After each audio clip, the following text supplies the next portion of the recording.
waxaa ka mid ah thimarta iyo xusnul khuluq waxyaabaha ay leedahay waxaa ka mid ah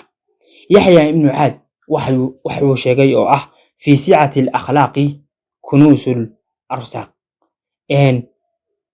in qofka la siiyo oo loo waasiciyo akhlaaqda waxaa weeye qofkii in irsaaqada loo waasiciyo weeye maxaa yeelay qofka haddii akhlaaq la siiyo waxa weeye irsaaqadii baa loo waasiciyey oo qofkii barwaaqadii baa loo waasiciyey oo qofkii akhlaaq badan macnaha qofkaas raaxa iyo nolol wanaagsan ayuu ku nool yahay ilaahayow hadduu doono muxaalad muruga ku jiray maxaa yeelay xaaladda murugada ee dhibaatada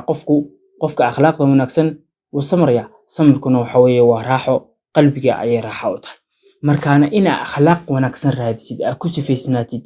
waxaa weeye waxyaabo fara badan oo ay dadka cadowgaagu taminayaan in ay kaa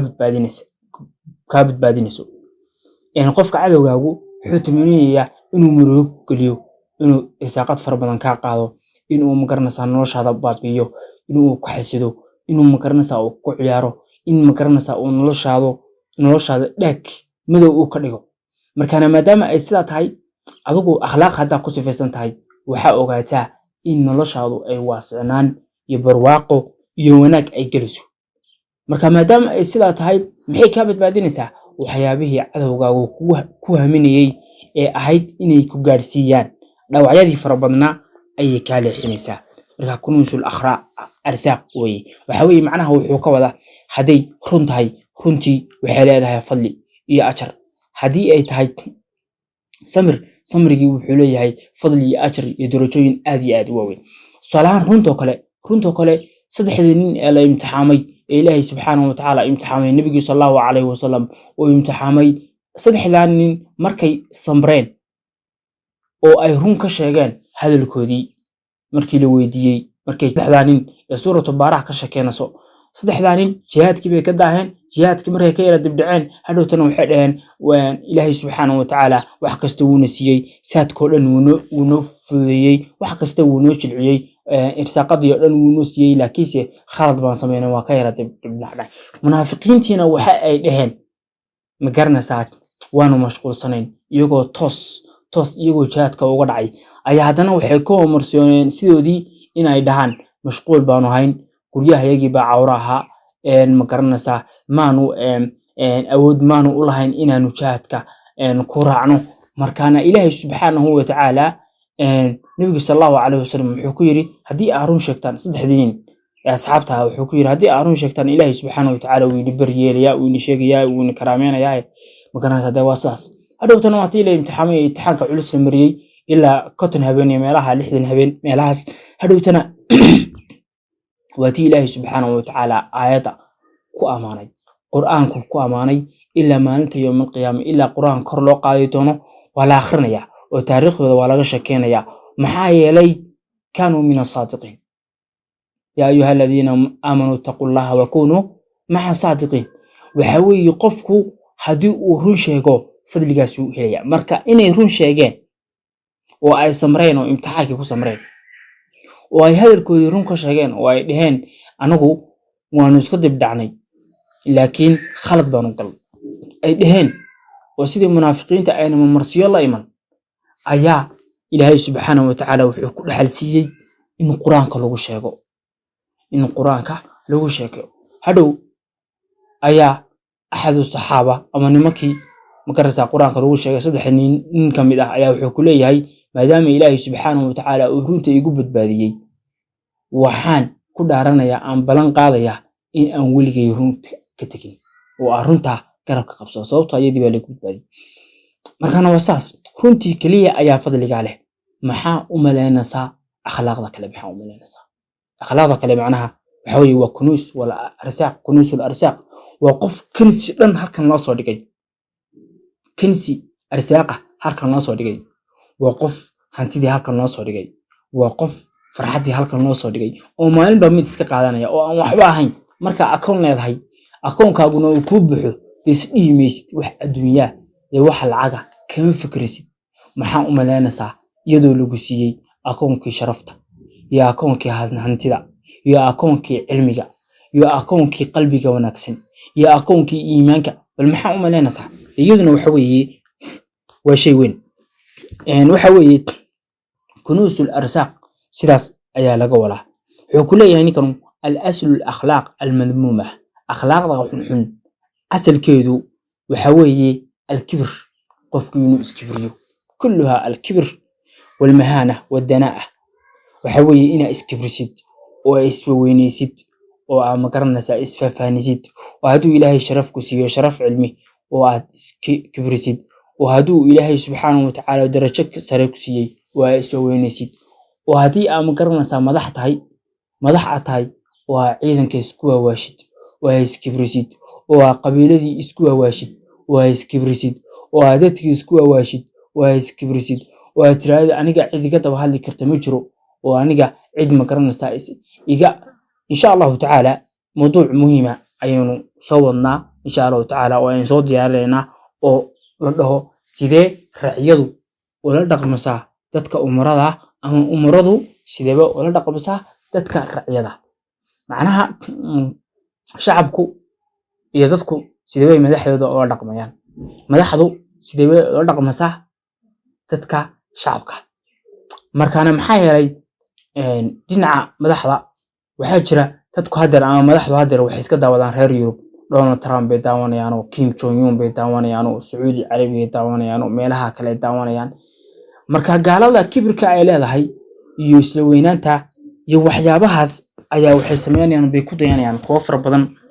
oo madaxa ku dayanaya shacabkii saas oo kale iyaguna ma garanaysaa waxay ku dayanayaan shacabadii kale reer galbeedka oo waxay doonayaan waxay doonayaan inaad ka sameeyaan markaana waa loo baahan yahay in mawduuca laga hadlo mawduuca ah sidee ma garanaysaa madaxdu oo dhaqmaysaa shacabkuna sidee buu madaxdiisa oo dhaqmi doonaa marka wuxuu ku leeyahay al-asl al-akhlaaq al-madmuuma akhlaaqda xun asalkeedu waxa weeye inaad iskibrisid inaad isweynaysid inaad dadka yareysatid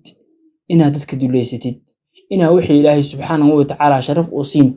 oo aad ma garanaysaa iska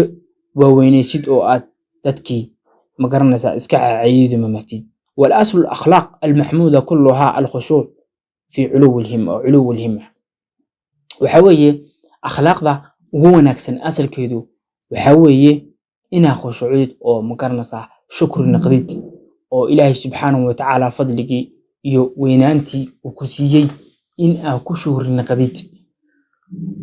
sababtoo ah haddii aad ku shukri naqdid waxan ciddii ilaahay subxaanahu wa tacaala uuna siin waad xasuusanaysaa oo waxaad dhahaysaa maadaama ciddaas uuna ilaahay subxaanahu wa tacaala fadliga siin waxa weeye fadligaas ilaahay ku siiyey alxamdulillahi rabbil caalamiin ummadda ha ugu faanin markaana qofka ilaahay subxaanahu wa tacaala fadliga uu siiyo waxaa laga rabaa sidaas ayaa laga rabaa inuu shukriyo oo ku shuqooco oo isduldhigo uuna iskibrin oo isweynaysiin wa culuwul himma iyo hamigaagu inuu weyn yahay al-culuwul himma qof hami weyn inaad tahay sababta ah qofka hamiga weyn shayga la dhaho iskibrinta iyo shayga la dhaho isduldhiga atawaaduc labada kee weyn atawaaduc baa weyn marka hadduu hami weyn yahay wuxuu dooranayaa tawaaducu dooranayaa oo uu isduldhigayaa oo kibirka uu ka tegayaa sababtoo ah ka iskibriya waxa weeye qofka iskibriya waxa weeye waa qofka hamiga yar sababtoo ah haddii aad iskibrisid waxay cadeen u tahay inaa aaminsan tahay inaa meel weyn gaadhay ayaa aaminsan tahay mar haddii aad aaminsanaato inaa meel weyn gaadhayna dee qof meel yar awalba ku mashquulsanaa ayaa tahay laakiin haddii aad aaminsanaan weydid meesha aad gaadhay weli maad gaadhin meesha aad rabtid weli maad gaadhin meesha aad rabtid weli maad gaadhin haddii aad sidaa tahay waxa weeye qof hami weyn baa tahayo iskibir meeshid sababtoo ah naftaadiiba uma aragtid inay sareyso tusaalahaan al-culama oo kale culimadu waxay samayn jireen nin weyn oo caalima oo shiikha ayaa waxaa la arkay isagoo cilmi baranaya isagoo weyn haddana isagoo weynaaday ayaa waxaa la arkay isagoo cilmiga ku dadaalaya sidoo dhalinyarada cilmiga u baranaya hadhow baa waxaa la yiri oo ilaa goorma cilmiga wadasa ilaa iyo intaas waxay daba sitaa buug iyo waraaqe hadhow baa wuxuu yiri waxaa laga yaabaa kalmadii aan ficil lahayd inaan weli helin weli kalmadii aan jannada ku geli lahaa ee aan ficil lahayd weli ma helin iyadaan baadhaya markaana uu weyn yahay waa 60 jir ama 70 jir waa caalim waa sheekh heer buu gaadhay su'aal kasta waa la weydiinayaa cashar kasta wuu bixinayaa waa sheekh culimada islaamka kamid ah haddana wuxuu ku leeyahay meeshan doonayay ama kalmadii aan ficil lahayd weli ma helin isagoo malaayiin kalmadood haya malaayiin kalmadood oo lagu badbaado isagoo haya haddana wuxuu ku leeyahay kalmadii aan ku badbaadi lahaa weli ma gaadhin marka saasaa la doonayaa marka qofku waa inuu dhahaa heerka aan hadir taaganahay iyo heerka aan doonayo way kala fog yihiin waa inuu dhahaa sababta taas waxa keenaysa hamiga weyn marka qofka hadduu hami weyn yahay isla waqtiga uu kula socdo hadduu doono wuxuu doono ha ahaadee isla waqtiga uu kula socdo ma garanaysaa waxba iskuma yaqaano sababta ah meeshuu doonayay muu gaadhin tawaadu buu sameynayaa qof tawaadu sababta ah umaradii ama madaxweynayaasha islaamka marka laga sheekeynayo ayaa nin Umar ibn Cabdilcaziz buu ahaa habeen buu soo baxay habeenkii waxaa la socday kuwii ilaalinayay baa dhinacyada ka tagnaa nin meesha hurdo ayuu arkay haydhow baa wuxuu yiri ninkii meesha hurday ayuu ma garanaysaa soo maray ninkii meesha hurday markuu wadadii marayay ayuu wadadu ku soo beegmay hadhow baa Umar ibn Cabdilcaziz intuu ka talaabsaday buu iska tagay hadhow markuu iska tagay ayaa wuxuu ku yiri intuu soo kacay buu yiri maxaa iga talaabsanaysaa maxaa iga talaabsan mana casbaata buu ku yiri siirmeyn nacasmay hadhow mana casbaatahay meena casmay buu ku yiri hadhow baa nimankii ma garanaysaa la socday ayaa intay ku soo boodeen waxay ku dhaheen madaxweynaha sida ku leedahay ma waxa hadhow baa wuxuu yiri maxaa ka rabtaan su'aal buu weydiiyay waa uga jawaab marka waxa weeye meeshuu hurday iga baneeyay waxa kuma oran ayar buu intuu ka yara talaabsaday sababtoo ah wuxuu diiday inuu hurdada ka kiciyo intuu ayar ka talaabsaday hurdadiisii kuma muuqasin ayuu iska socdaa markaana waa iska sidaas qofku tawaadu ayaa la doonayaa inuu u tawaaducid umada in Ilaahay subhanahu wa ta'ala hadii sharaf Ilaahay subhanahu wa ta'ala ku siiyo waa u tawaaducid hamigaguna in uu sareeyo